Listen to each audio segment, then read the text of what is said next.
everybody. I'm Michelle Weiss. I'm the chair of the tax section, and I want to welcome you to our program on international tax proposals in President Biden's Green Book. But before I do that, I want to thank the International Committee for co-sponsoring. And of course, I want to thank our section sponsor, Hockman, Salkin, Tasha, and Perez, who has been a staunch supporter of this tax section. And I just want to introduce our speakers quickly, and then I will turn it over to them. We have today with us two experts in this field. First, we have Bill Norman. Bill Norman is a partner of the Southern California tax law firm of Norman & Zach. He's a certified specialist in taxation law, and he specializes in international tax. And in June of 2008, he was presented with the Dana Latham Award for outstanding contributions to the field of tax law by the taxation section of the Los Angeles Bar Association. I also want to introduce Maria Soledad Otero. Maria is a partner at the law firm of Carlin & Peebles. She advises on a broad range of international tax and estate planning matters, working with both individuals and families with cross-border businesses. And now, Maria and Bill, take it away. Okay, thanks, Michelle. Let's just first start off, maybe some of you who don't know what the Green Book is. We haven't had one for a number of years. The Trump administration did not issue a Green Book. It's basically when the president or the administration presents a budget proposal, which often is said to be dead on arrival. I'm not sure that will be the case this time, but in any event, part of that is a separate publication, which has been green. I don't know if this one's green or not because I just pulled it off of the internet, but the covers were green traditionally. And it sets forth summarizes and sets forth proposals of the current administration in the tax area, changes to the law, some tax reforms sometimes, and there's tables in the back of the Green Book as to the revenue effects or estimated revenue effects of these various proposals. This year's version is 134 pages. It's fairly easy reading it's not in a statutory form by any means. It's just a description of the proposals. Starts off with the current law, usually a very short paragraph or two. Then the reasons for change, which is kind of the policy rationale. And finally, a description of the proposals themselves. So in the next slide there, if we can move that, we have what we're going to talk about. We've selected, Maria and I have selected out of the Green Book proposals which have the most effect on international transactions. Some are directly targeted on international transactions. Others are would affect like foreign investors who are investing in the U.S. in terms of rate changes and more or less domestic changes that are important to foreign investors. So I won't go through the agenda there, but you can see the scope of what we're trying to cover today. And with that, we'll start off with Maria is going to talk about the first few changes. So we're going to talk about the obvious, the rate changes. So basically, I'm going to start with the corporations, which will affect the most inbound transactions. So there is an increased rate of the corporate tax rate from 21% to 28%. What is, for me, the most useful in all of this Green Book is to have some target dates so we can plan for it. So the effective for the tax years beginning after 2021. I don't know, obviously, I am not a medium if it's going to land at 28, maybe 25. For comparison, the UK is dropping. It's currently at 19, will drop to 17. Most of the Scandinavian countries are between 20 and 25. The biggest change I see with our foreign investors is that since the corporate tax rate changed from 35 to 21, our structures were totally changed.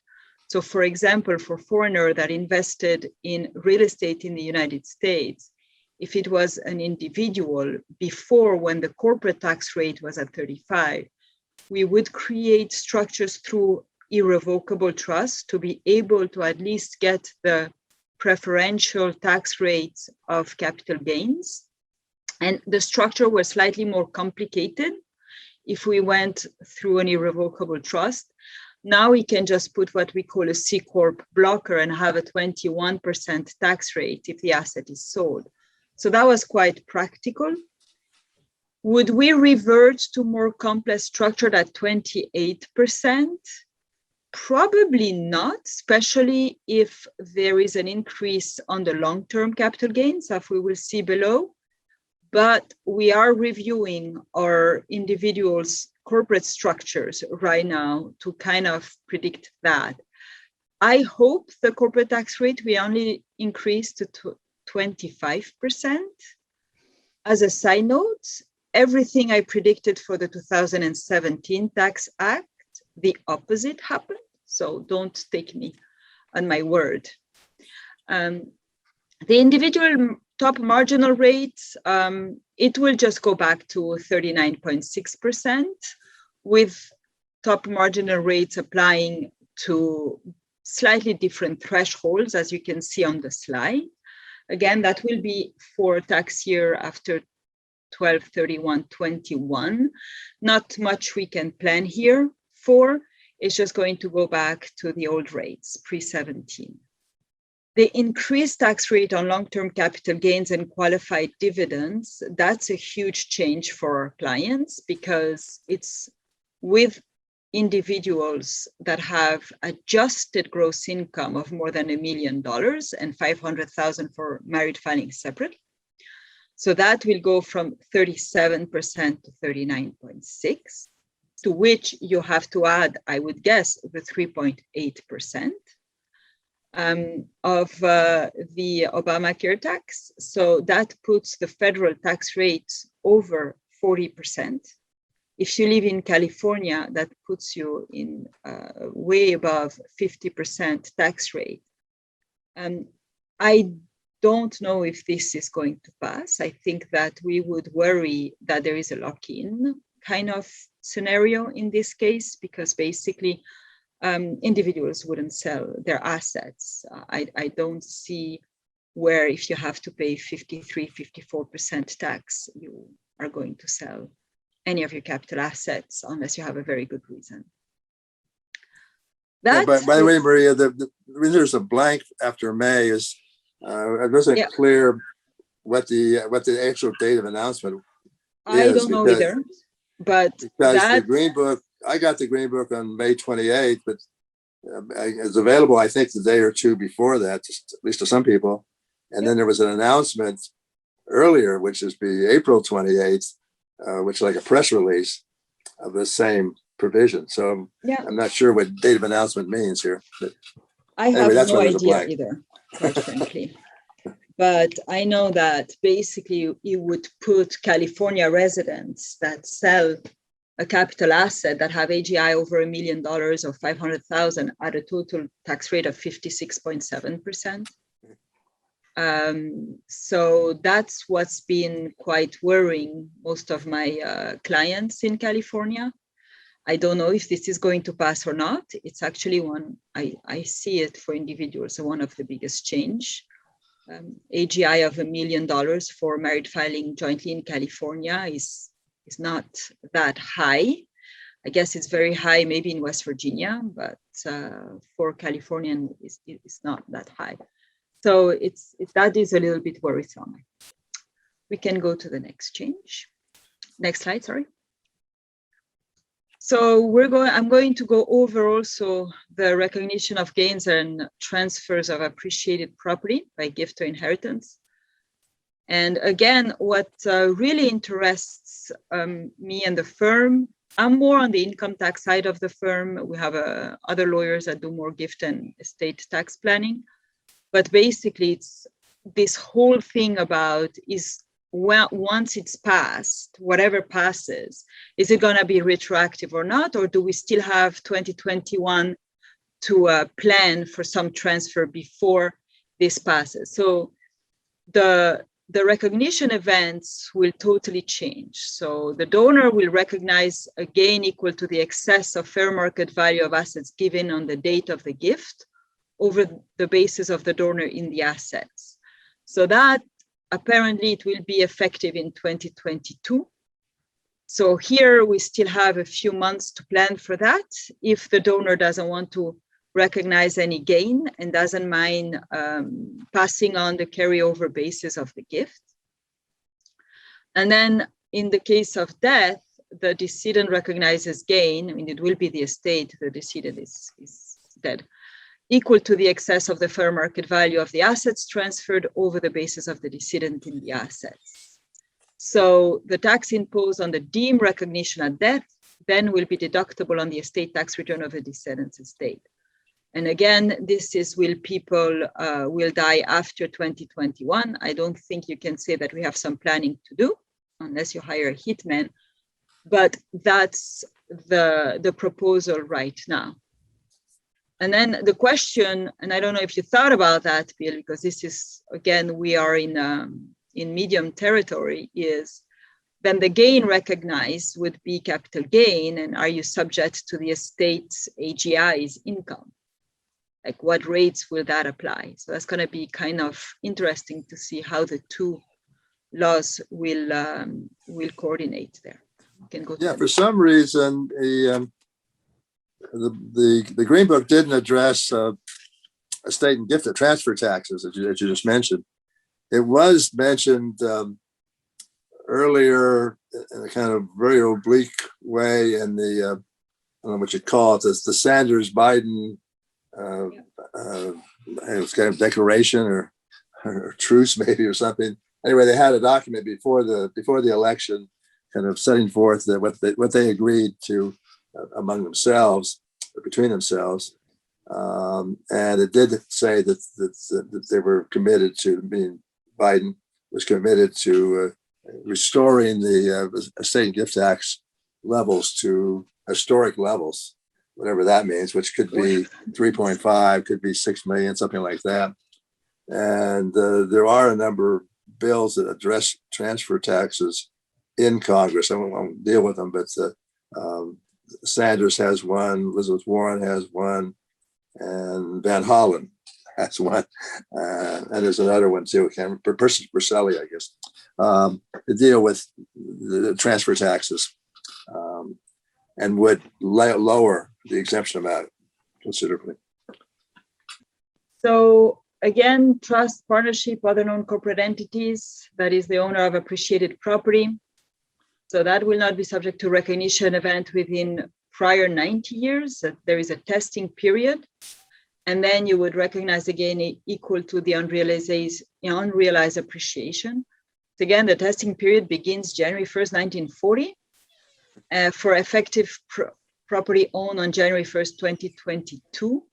Quite frankly, I don't understand how that's going to work, and if it's even going to apply to any of our clients. Yeah, I guess the question is, if it begins in 1940, then I guess 2030 would be the first time that you've got 90 years. Yep. But I'm not sure, what it means exactly either. Whether this period is running when you don't even have a trust in existence. Yeah. For instance, I mean, you have to have it on January 1, 2022. But then does that mean in 2030 you have your first recognition event, even though the trust has not been in existence? But otherwise, you're going to have a very old trust. Yes. I don't have any exactly. 1940 trust, but I'm sure there's some around. I have I have one that was like before 1940, but I mean, I guess again, maybe we will have some guidance on this. Most of the green books, I mean, the 17 was also written quite in hieroglyphs for me. This one is a little bit more comprehensive, but there are certain things that I don't know how it's going to be in practice, how it's going to apply, and what we should look for our clients. That's where it's always unnerving. And then transfers into distribution in kind from a trust, a partnership, or a non-corporate entity, other than a grant or trust, obviously, because, well, a grant or trust is taxed to the grantor anyway, are recognitions events. That again, that is effectively for transfer after December 31, 2021. So I think the biggest effect of the Green Book was those effective dates, right? Because it put us on planning modes. Yes. Yeah. Next slide. I'm not sure what it means when it says to transfer into a partnership. You know, at least that would override 721. You know, which is basically forming a partnership is usually a tax-free event. So I understand you could use. Yeah, you could use partnerships and it's a non-corporate entities, you know, like foundations or something. But this seems to be something that needs to be clarified. Otherwise, a lot of partnership transactions will be caught by it. Yeah. And then for revocable trusts, a deemed owner of a revocable trust, so basically a grantor trust, would recognize gain on unrealized appreciation in assets distributed from the trust to any person other than the owner, the US spouse, or deemed owner other than a distribution made in discharge of an obligation of the deemed owner. So again, I guess you can distribute any assets to yourself or your US spouse, since normally the marital exemption still holds. But anything that you distribute to any other beneficiary, such as your children, that could be a realization event. And again, it's after December 31st, 2021. So we are basically at the same thing that we were in November after the election, where we didn't know if any changes would happen by January 1st, 2021. So we did a bunch of gifting. For those clients that weren't sure, we have 6 months to do a bunch of gifting before these realization events might take place. Then all of the unrealized appreciation in assets in a revocable trust would be unrecognized on death of the owner or anytime the trust becomes irrevocable. So that seems normal. All right. Next slide. So then the exclusion, $1 million per person exclusion. It will be indexed for inflation after 2022. For gain recognition on property transfer by gift or at death. And the exclusion would be portable to the surviving spouse. And the basis is that the recipient basis in the property received from a descendant would be the fair market value of the property at the date of death of the descendant. So you would have a step up in basis. Well, thank the Lord, because it got taxed before. And the value of a partial interest is the proportional share of the fair market value of the entire property. That got our estate planners totally frantic because most of the discounts between families seem to be disappearing. So that's going to be one of the biggest plays that we won't be able to do. Again, that's why we are in planning mode right now to gift. It's to be able to apply the discounts in 2021. But yeah, that really got our colleagues quite perplexed. Yeah, because there's quite a few estate planners and their little blogs and webinars talking about now's the time to move assets into a trust or make gifts by giving proportional interest in partnerships. But this rule is designed to prevent that discount from the valuation discount from applying. So you're actually giving away a proportional interest of the underlying value and not the actual fair market value, if you will. So that can be important. And also the proposals I mentioned before, that are, Sanders, Van Hollen, and Warren, etc. They're after these discount provisions as well. Yeah, I mean, normally what we see in the valuations, obviously that's going to be a hit for the valuators' jobs, right? In the valuations, we see a discount for non-marketability of the asset, right? That's normally a 10-15% discount. And then there is like minority discounts that can go up to 30% if you're a little bit aggressive or depending on the assets. I think 2021 is the perfect planning period because of the discounts and the COVID. So I now have a COVID discount on certain real estate businesses. I have a family with a lot of hotels, hotels that have been closed for a year and a half now. So we did the gifting in in December 2020, that was a huge discount, and we were able to utilize the 11.5 million. A year and a half prior, they couldn't have gifted it just with the exemption. So 2021, if you think about the law changes, especially to the discounts and the COVID, I think that's where we're going to see most planning opportunities. I guess the other thing on the Van Hollen version of these transfer tax changes is making these rules, essentially rules like this, not the exact format of these, but they're making them effective on January 1, 2021, which means it'd be retroactively effective, if you will. So that's just something to watch. I mean, I guess the way around is you have to do some kind of a transfer that could be rescinded in the same year in 2021, or disclaimed, I guess is another way to do it. So anyway, so we're playing with different scenarios here, because like if you're doing, okay, I'm doing it's rescinded, and then you're just waiting to see if the effective date will be January 1st, 2022 or not, to make it a completed gift, right? Exactly. So we're playing with the languages here, and you know what? If it has to be rescinded, you are out of our legal fees. That's the way to present it to our clients. And if not, then you took advantage of a planning opportunity to pass your asset down in 2021. Yeah, I guess the other problem is appraisals. If you wait to get your appraisals, there may be a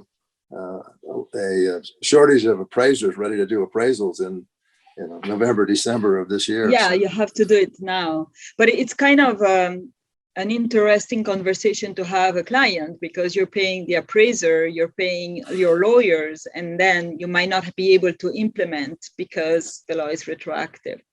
So we're all watching for that. At the end, it's the client's decision to take the risk or not.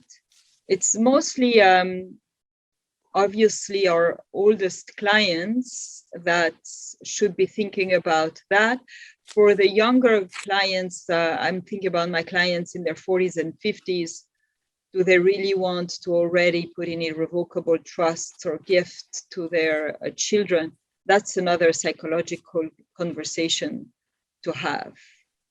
So there is some deferral for the payment of the tax. So payment of tax on realization of appreciation in certain family-owned and operated business will not be due by election until the business is sold or ceases to be family-owned and operated. So I guess you will just carry that deferral on your balance sheet, that you owe the tax and it's your debt. I am kind of curious to see how the accountants will account for, but it's just a deferred liability, I would say. And then there is a 15-year fixed rate payment plan available for tax imposed on gain from appreciated assets transferred at death, other than liquid assets, and family-owned and operated businesses for which a deferral of payment has not been elected is available. So you will have 15 years to pay your taxes on certain illiquid assets. I guess on this family-owned and operated business, there'll be pressure on, I guess, younger generations to stay in the business. So it's going to be a lot of family dynamics are going to be involved if this provision were to pass. Yeah, I mean, to compare a little bit, certain tax law changes around the world that were quite similar created a lot of demonstrations. I'm thinking about Switzerland very recently, that taxed on death some transfers of farms of operated-owned business, and that created just an uproar. So at least here, the legislators seem to have thought about it. I don't know how well thought about it. I don't know how you define family-owned and operated businesses. So that's all to be seen, but it is quite a change, obviously. Yeah, the operated part of it is going to be the difficult one. If somebody's not interested in the farming or whatever the business happens to be, the hotel business. Exactly. they just show up to say they're operating, but they don't really make any decisions. So anyway, there could be some litigation possibilities in this kind of rule. Yeah. Next slide.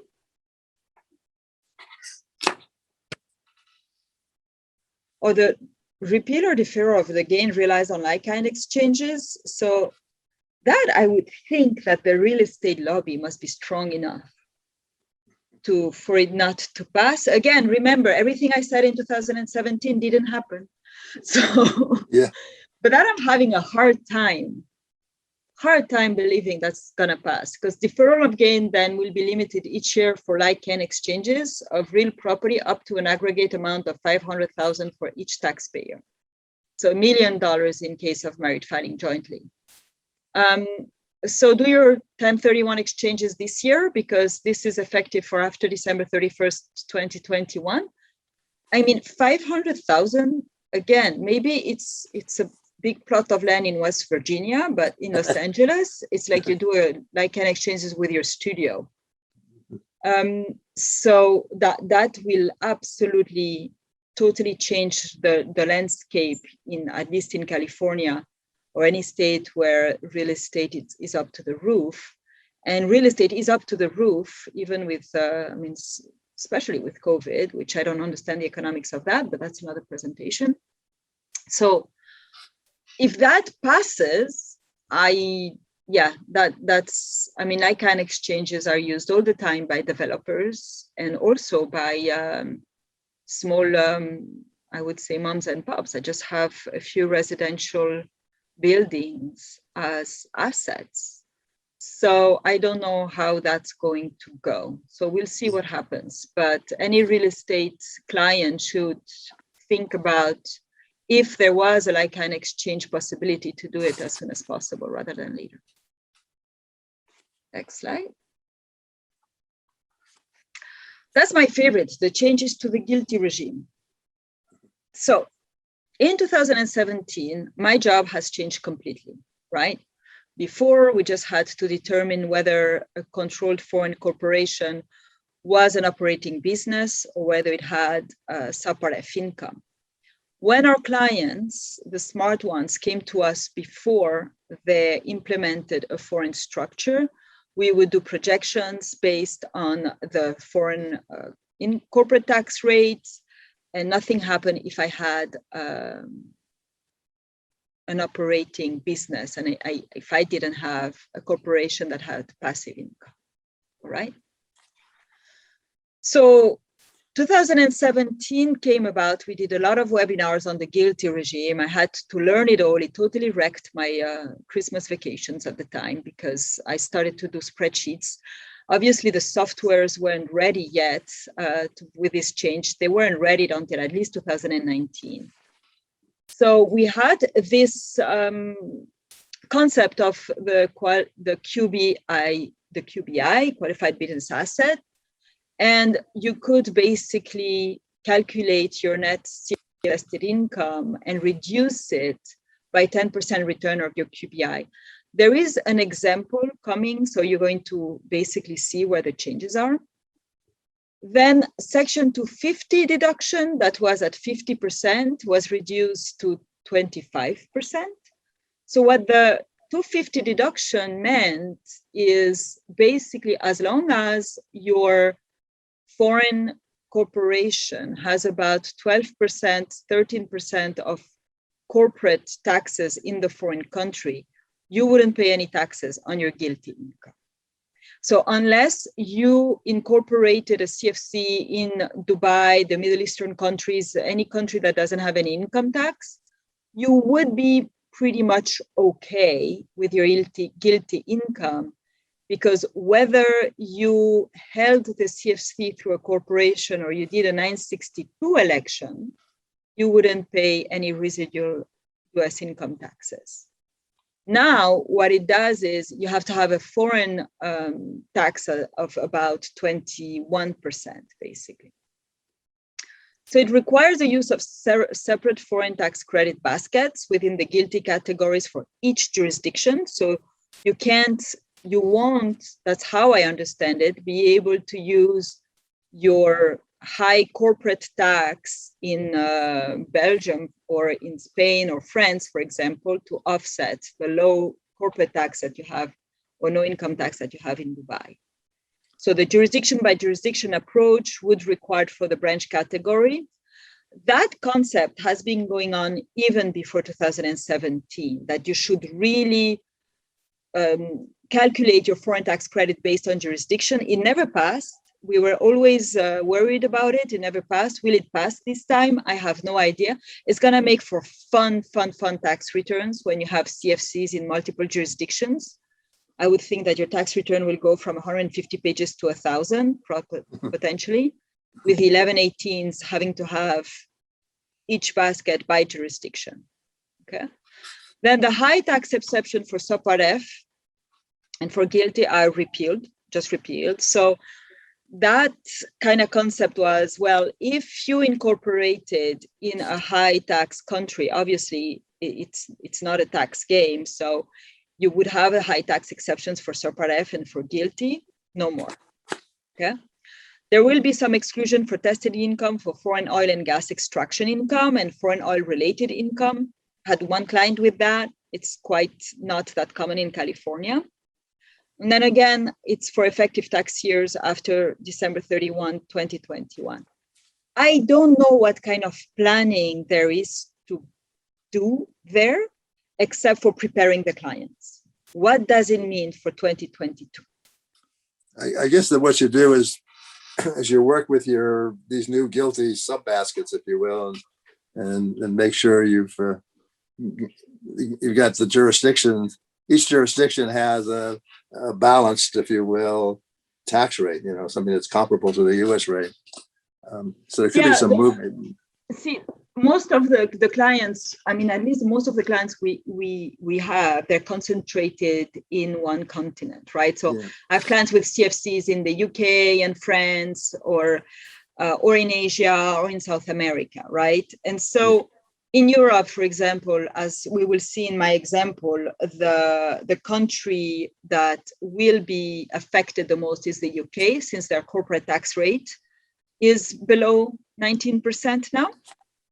So you won't have enough foreign tax credits to offset any taxes of the GILTI income. The rest of the countries I'm okay. And then Asia, it depends on the countries, but corporate tax rates are pretty low. Then the rest of the countries are always between 20, 25, 30%. So I should be okay. Where I have a lot of surprises is obviously GILTI is calculated year by year on E&P. And so if you have NOLs in the country of residence and there is no tax, then you have to pay US taxes on that year. So that's where you get. That's what I mean by trying to have each of your GILTI jurisdiction baskets have, positive income, because your losses are going to be not usable, basically. Yeah, I hope so, at least on getting the GILTI thing. So I want to go through an example. Next slide. So this is basically an example with one CFC in the United Kingdom. So again, the United Kingdom has a 19% tax rate that is going down to 17, I think, next year. And you'll see the numbers on. Sorry? They're saying they're going to go up to 25. So, well, we'll see. I mean, it's true that the UK have the same problem that we have with the change of parliament. I mean, they haven't had a revolution in way too many years, so we don't know what's going to happen. But for now, it's 19%. Yeah. And this, you'll see the numbers are very specific, just because I hope I didn't leave any names there, but I'm trying to project for existing clients right now so that I don't have them having a huge surprise. So this is a CFC in the UK that is an operating business. And so you will see that in pre-2021, I already have a GILTI inclusion amount that is different, because I don't get my deemed tangible return on the KBI of the 10%.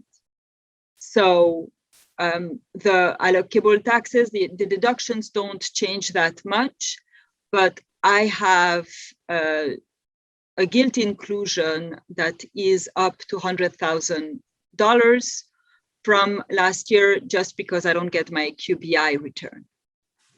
And then, next slide. Okay. So again, this is a spreadsheet that I had developed with Thomas Giordano in early 2018 to be able to do projections. So the accountants in the room, this is not the software, this is not pro systems, this is really a makeshift spreadsheet we had developed. And then it came like, it's pretty accurate, so we're very proud of it. But it was really, we got lucky there, okay? Because we did the gross ups with the 250 deduction and the taxes, and then we take the haircut of the taxes. So again, please, it's not super accurate, but it works for projection purposes. And then when the CPAs put it into the software, we just crossed our fingers and prayed to the Lord of the accounting that we're not too much off and we don't have to tell the client we were totally wrong. But in this case, with the old GILTI regime, I had a 50% to 50 deduction, right? I had a tax rate of 21%. I had a GILTI tax before the FTCs that is actually 10.5% of my GILTI income. And then I had way enough foreign tax credits in the UK, even though it's at 19%, to offset my GILTI income. So I was able to tell the client, look, after all this is done, you're going to be fine. You won't have to pay taxes on the earnings of your UK corporation. The client is individual. So we had to do a 962 elections, but we get there. We get there. Through all of these calculations, through the 962 election, we get to zero tax until the UK corporation sends a dividend to the US. It works really well with the UK because when it sends a dividend to the US, here, because it's an individual, the US will tax it as a qualified dividend, but the UK doesn't withhold any taxes. So it works well.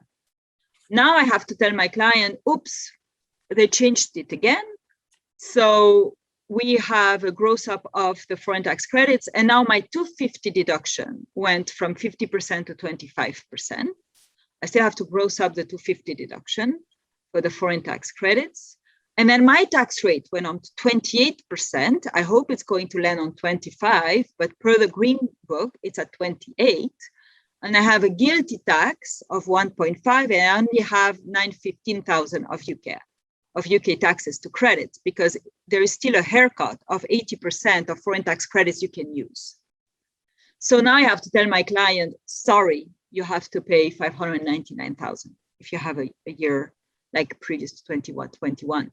And that exercise, I'm going to have to do it on all of my CFCs because it's like kind of like the 962 election. We didn't know what to tell our clients, and it's really, really client by client base. I find it that you cannot have a blank statement. If you are in this situation, you're okay. It's going to be client by client, especially if they do the jurisdiction by jurisdiction. I hope they're not going to do it just because it's too complicated. I mean, already at the IRS, that they don't have enough international tax agents. So I hope they're not going to do it because of that. But here it's client by client. You're going to have to do this exercise. Next slide. I guess I'm up. Okay, next slide. Okay, we're going to talk a little bit about some of the other international provisions. One is it doesn't maybe affect a lot of people, but it still shows some of the thinking behind these tax changes in international area that the Biden administration is putting forward. It's the repeal of the BEAT provisions. And replacement of something called SHIELD. And SHIELD stands for Stop Harmful Inversions and Ending Low Tax Developments.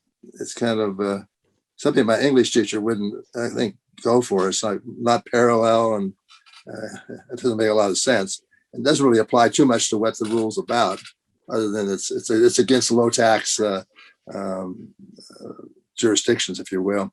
The old BEAT was or will be old BEAT if this goes into effect. And notice the effective date is for calendar year taxpayers would be into 2023. So it's tax years beginning after December 31, 2022. The old BEAT, the current BEAT, if you will, applies to situations where you have the gross receipts of the taxpayer exceeded 500 million in the preceding 3 years. So it was receipts, but it doesn't apply to many of our clients. The replacement provision has the same rule basically in terms of qualification or scope. This 500 million of gross receipts. What it does is it denies deductions to a domestic taxpayer for payments that are made to so-called low tax members of a financial reporting group, where the net income is subject to an effective rate that's less than some designated minimum rate. The designated minimum rate is either 21%, which is what Maria just mentioned for GILTI, or the so-called Pillar 2 rate, which is a internationally agreed upon rate that the OECD is working on. The G7 meeting that just concluded. The U.S. and the other members of the G7, which don't include a lot of major countries, by the way, like China and India and Brazil, but the ones that they do agree to a 15% rate. So maybe that rate's going to be 15%. Also denies deductions that are made to other members of this financial reporting group that don't have a low effective rate, but are part of this group that does. And also with respect to payments that relate to cost of goods sold, which are not really deductible payments until you sell the inventory. There's going to be a reduction for those kind of payments as well, with respect to other deductions, deductions related or unrelated of the taxpayer, just a loss of those deductions if there's a sale to a so-called low tax member. The financial reporting group, next slide there, is any group of entities that prepares a consolidated financial statements and includes at least one domestic corporation, partnership, or foreign entity that's engaged in a U.S. trade or business. The definitions here of the kind of scope of these rules is going to put now pressure, instead of being on the tax rules, now as to the financial accounting rules. What's part of the consolidated return, and can you consolidated financial statements, and can you disaggregate, if you will, or somehow exclude certain companies that are low tax out of your consolidated financial statements. But in any event, then it's further defined as being a group of entities that prepares their statements, financial statements, in accordance with either GAAP or the International Financial Reporting Standards, the IFRS. And I've got here the gross receipts rule, which is looked at the total group, not just the taxpayer. And we're talking about a rule that's going to begin, if enacted, in tax years beginning after December 31st, 2022. Next slide. The Green Book recognizes there's going to be a need for some regulations, and I've just mentioned a few of them here. One of them is maybe they'll look at jurisdiction by jurisdiction and see if the rate's high enough, and then maybe payments to those companies in those jurisdictions won't be disallowed. It's going to be a very complicated rule, I'm sure. They also have, the Treasury will have authority to exclude payments made to investment funds. So the private equity people will maybe out of this, pension funds and others. And then they've got they got authority to do some rules for partnerships. Say, I guess not decide they can describe in the Green Book at this time. So the next slide. Here's a quick example here. That on the left, the domestic corporation is part of this group. There should be another line that kind of attaches it to to the foreign parent. And it makes two payments, $100 for, I mean, these are in, I don't know what our units are, but you can add some more units to it. I guess 3 more zeros at least, or maybe 6. Compensation for services to one of the foreign subs of the foreign parent. And that particular company has a, you can see their effective tax rate of 30%, which is likely above whatever this OECD rate is going to be, and certainly above the US rate, the GILTI rate. And then there's a $100 royalty to another foreign sub in this group. It has a 10% rate. And this whole consolidated group, including the domestic corporation, has a 40% rate overall up in the upper right there. So the deduction for the royalty is made to a low tax member of this financial reporting group. So that deduction will be disallowed. The deduction for the to the other sub for the services, that sub has a high enough effective rate, higher than the US rate, but because it's part of a bigger group, it's going to lose some of its deduction, and it's the ratio of the income that's subject to the low tax, which is $1,000 of the one foreign sub over the total of the whole group. So in this case, half of the deduction is lost because of the ratio of low tax members of this group, their income to the total income, if you will, of the whole group. So it's a kind of strange rule, but basically it's designed to not only catch deductions to low tax members, but also to anybody in a group that's part of a group that has a low tax member. Basically, it's kind of, they call this an indirect. They're calling this an indirect payment. Then let's move to the next one. Next slide. This is the foreign derived intangible income deduction. This was a deduction that came in 2017. Its purpose was to encourage onshoring, if you will, of U.S. activities, at least the expansion of U.S. activities for export. So instead of U.S. companies setting up businesses overseas or expanding overseas, they'd expand in the U.S. or set up in the U.S. and then export. And to the extent they did, income from that particular type of activity, which included licensing, service income, and sales of property, tangible property, merchandise, if you will. There was a deduction that lowered the effective rate under the old corporate system, which was based on 21%, down to 13.125. It essentially was designed to give a parity between companies that invested overseas and got a GILTI rate of 10.5, but really was closer to 13 because of foreign tax credit haircuts and allocation of deductions for foreign tax credit purposes. And now we've pulled out this repeal this section, which will be effective in 2022.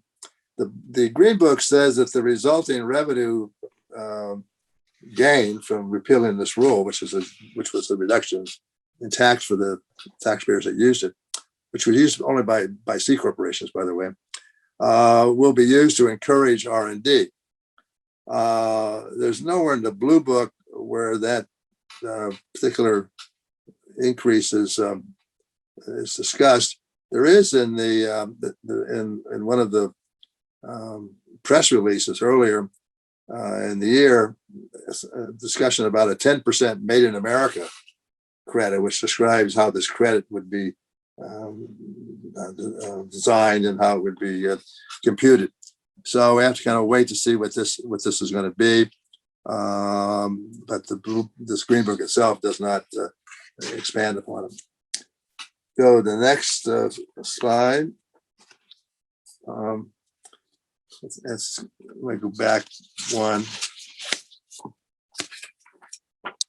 Yeah, this is a provision that's designed to prevent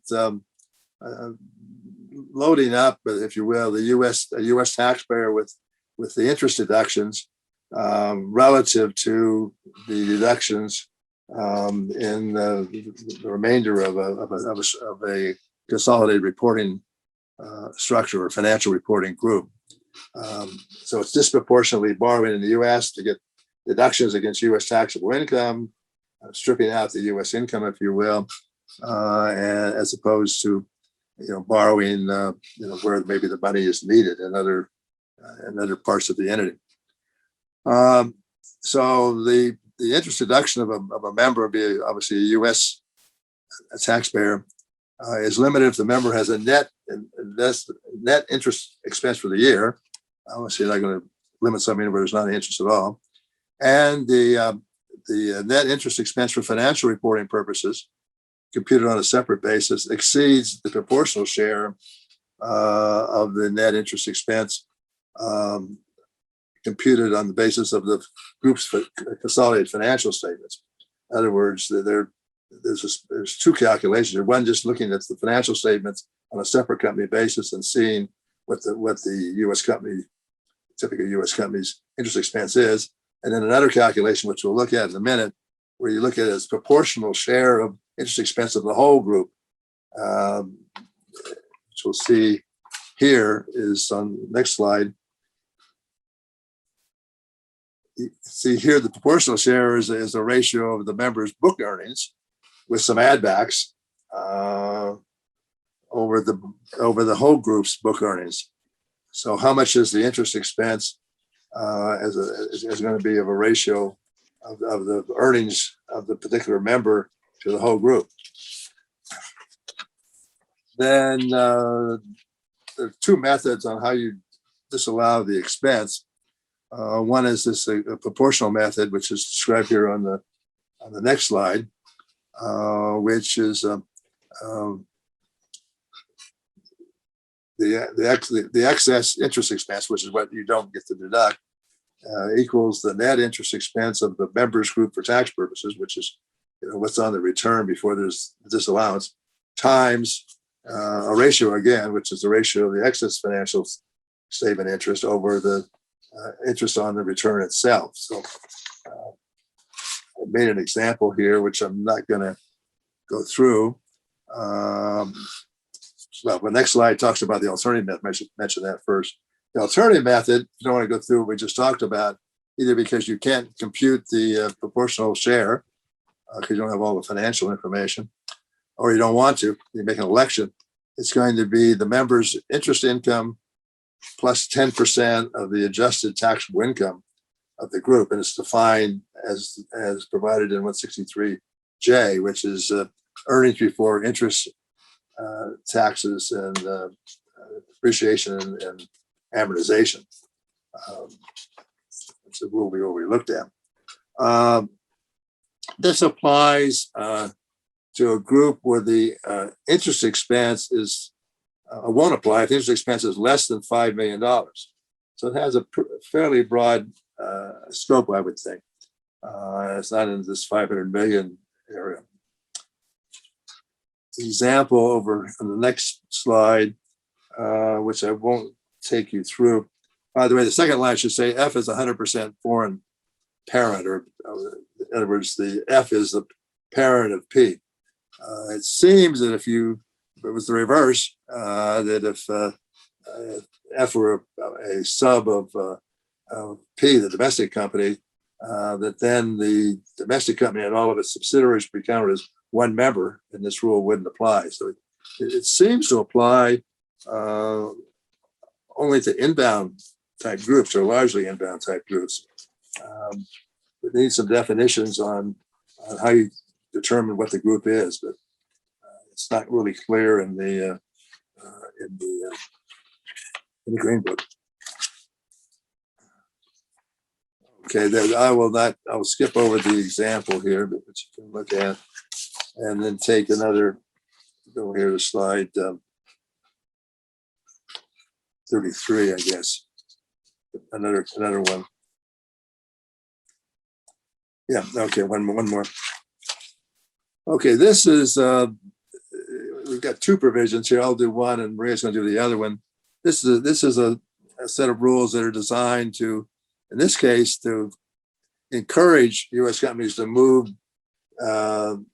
jobs to the U.S. And then the other provision, which Maria will talk about, is to disallow deductions for expenses to move when jobs are moved abroad.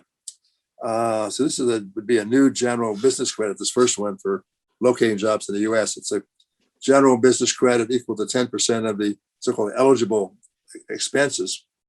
Eligible expenses are expenses related to onshoring activities, and they're defined here as reducing or eliminating a trade or business or line of business currently conducted outside the United States and starting up a business, the same trade or business in the U.S. and only to the extent it increases jobs in the U.S. That's kind of a strange provision. That the technology increases, it would, allow increased productivity. But if you don't increase the jobs, you don't get the credit. And it's going to be effective for expenses paid or incurred after date of enactment. So maybe Maria, you want to do the disallowance provision? The next slide. Yeah. So basically, it's expenses expenses paid or incurred in connection with offshoring a U.S. trade or business would be disallowed. Generally, and for determining subpart F income and GILTI or CFC. So basically, my fees. So that will be disallowed. Offshoring means reducing or eliminating a trade or business currently conducted inside the United States and starting up, expanding, or otherwise moving the same trade or business to a location outside of the United States. How are they going to monitor it? How are we going to determine what is offshoring for our clients, right? Most of my clients, I do quite a bit of IP migration, I would say. But other than that, I have US people just starting a business in a foreign country, or a foreigner that comes into the US to start a US business and has other foreign activities. So I don't see how in practice it's going to affect our clients. But basically, the disallowed expenses do not include capital expenditures, severance pay, or other assistance to displaced workers. So I guess if I have to lay off a bunch of people, that's still an expense that is allowed. We'll see what the guidances say. As I said, I always try to be very practical in terms of who should I look at. I don't see many of my clients being affected, but I can see in big corporations that could be the case. You do see in the Wall Street Journal where there's businesses talking about bringing businesses onshore, closing down a business in Mexico and starting it up in the U.S. or the reverse. So I think whenever there's any movement, inbound or outbound. I haven't seen much movement, though. I haven't seen much movement. The structures that were put in place, like the Mexican maquiladoras have been in place. I don't see, maybe in some industries, but at least in the retail industry or the industries that I've seen in technology, that has already been, the business are set. I don't see, maybe in the automobile, I don't know. I think COVID has had some impact on that in terms of people even moving. Yeah. But in the only way it could affect my clients is in the IP department. Yeah. Where basically we were trying to bring back the intellectual property into the US because of FDII, and now that's going to be repealed. So are we going to move out back and forward? I don't know. Yeah. Next slide. Well, if you onshore, it's going to be 10% of eligible expenses, but those are, I don't know if they relate to IP. They relate to the administrative cost of doing what you just described. It doesn't. It's not. We didn't put the scoring in here, but it's not scored very high as raising much revenue. So it may be largely a kind of a political gloss here on the whole thing, I think. The next, we're getting short on, we're out of time basically, but let me just mention the last one, and Maria will do the very last one. There's a new 15% minimum tax on worldwide income. I'm not going to spend a lot of time on it because it relates to corporations with book income in excess of 2 billion. I hope I got the right number of zeros here. So it's designed just to catch the very biggest companies. And I've got the calculation. There's a little error in it, but basically you start with book income, you subtract book NOLs, whatever that means, and you get the worldwide book income after NOLs. Then you multiply that by 15%, which is missing here in the slide. Then you get credits that are all the business credits, R&D, clean energy, and housing, and the foreign tax credit. And you get down to some book tentative minimum tax, and you subtract your regular tax, and that's just additional minimum tax, if you will. So if your regular tax is above your tentative tax, then you wouldn't have any of this minimum tax. It again puts a lot of pressure on financial accounting concepts, and it's kind of an odd mix of financial accounting determinations and tax concepts that are used to come down to this book tentative minimum tax. It's again after a situation where U.S. companies are showing large book earnings, and then as the the green book says that then the executives get their compensation based on their book income, and then the tax return shows no taxable income or even losses. And somehow this is a problem with the Biden administration. I mean, the reason it occurs is because there's differences between book and tax that we've all seen for years, and most of them they're all put into the code, by Congress. But in any event, it's going to be this minimum tax proposal is in here. Would begin for calendar year taxpayers in 2022. Maybe just finish up with the inversion changes. We're short on time. I'll finish with the fun topics of inversions. You can skip a slide. And basically, let's see if next slide. Yeah, one more.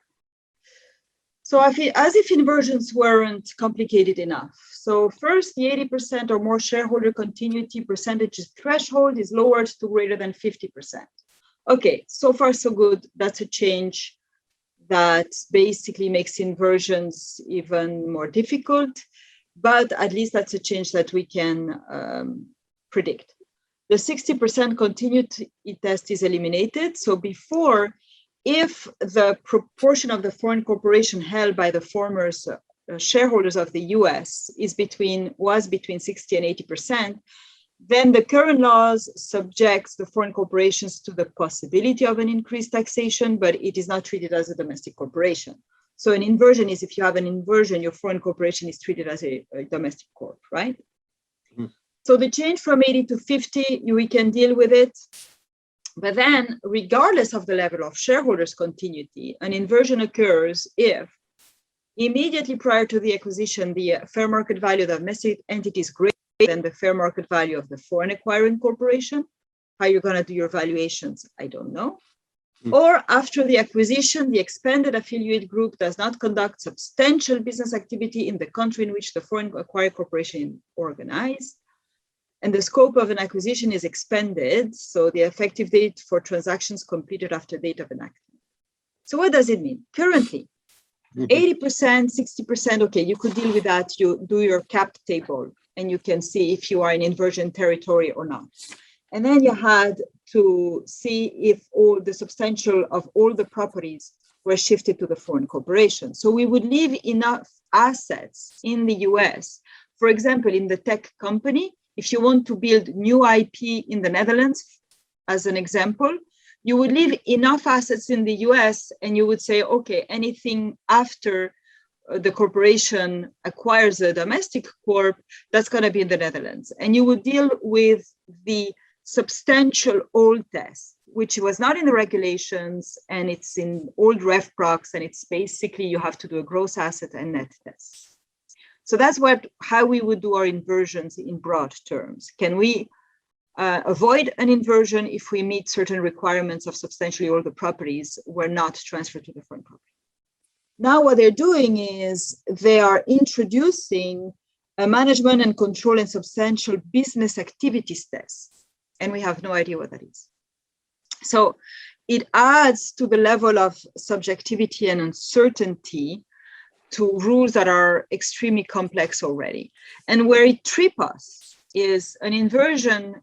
If you have a US entity that is owned by foreigners, and the foreigners are now reorganizing the group, that can trigger an inversion, even though it's foreign to foreign. That's where our clients and I will get tripped, because they think we are reorganizing at this level. It doesn't affect the US, and it does. So we have to always be very careful. So fun subject with inversions that we end. Are we on time? Are we way over? Yeah, we're out of time, unfortunately. Okay. I just have one last comment. Some of these. Perfect. You're perfect. We have until 1:15, so you guys are great. Yeah. Go for it, Bill. Let me make one comment on the what does management control mean, and some of these technical provisions. There are two bills in Congress, one introduced by Senator Sanders called the Corporate Tax Dodgers Prevention Act. Everybody's big on these names now. And another one by Senator Whitehouse, who's actually on the Senate Finance Committee. His is called No Tax Breaks for Outsourcing Act. You can kind of see where they're headed. That's pretty clear. But in both of these, in the Sanders Act, for instance, there is an attempt in statutory language to define, what is management control in some of these provisions. Obviously, it's going to need to be further expanded by regulations.